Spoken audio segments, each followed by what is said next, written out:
Hello and Merry Christmas. It's December and one of my favorite things to do in December is to make Christmas fudge.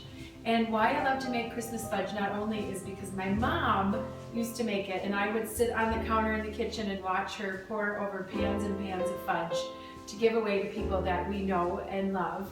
But also because I now think it's just the greatest way that you can love your neighbor, especially at the holidays. So we're gonna do a little fudge making today in my kitchen. And while we do, I want you to hopefully learn the recipe because sometimes it's easier to make it when you've watched it. But I think the important thing is for you to recognize that this is about you having a tradition that you can use with your family. And maybe yours already exists. Maybe you have something that your mom or dad has been making your whole life that you are carrying on with your kids. Or maybe you've created your own Christmas cookies or breads or jams, whatever it is that you make. The important thing is to do what you already do well, because then you're more likely to actually follow through and do it and love your neighbor this Christmas. And today we're going to be using a recipe out of the Moran Family Christmas Cookbook.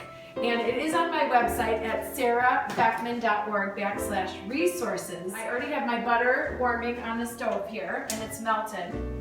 And then once it's melted, then I add my 6 cups of sugar. Yes, I said 6 cups of sugar. And that is why fudge is so great.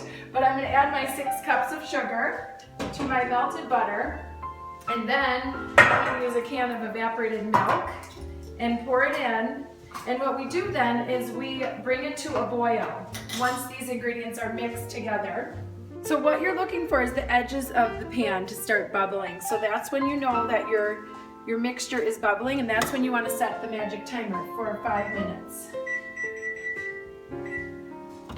So this is a really important trick my mom taught me, I've watched for years. In order to get that chocolate ready, you just use the tip of your knife and you make it into just reasonable size chunks.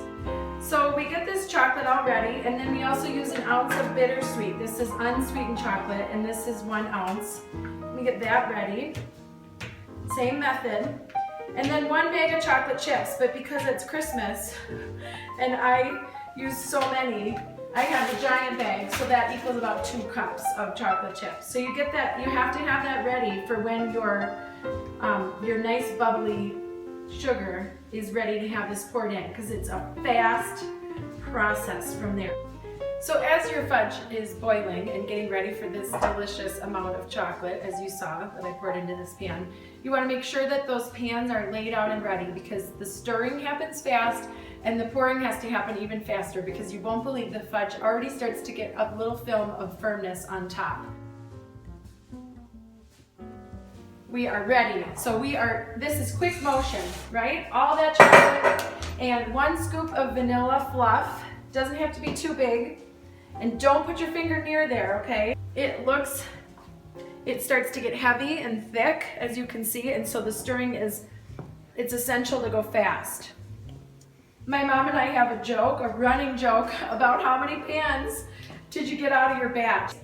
And we just have lots of fun talking fudge at Christmas. The other day we were on the phone and she was asking me, how many pans of fudge have you made already? And I hadn't made any, and it was December 9th. And she'd already made 4 batches. This is like pure gold right now in the pan.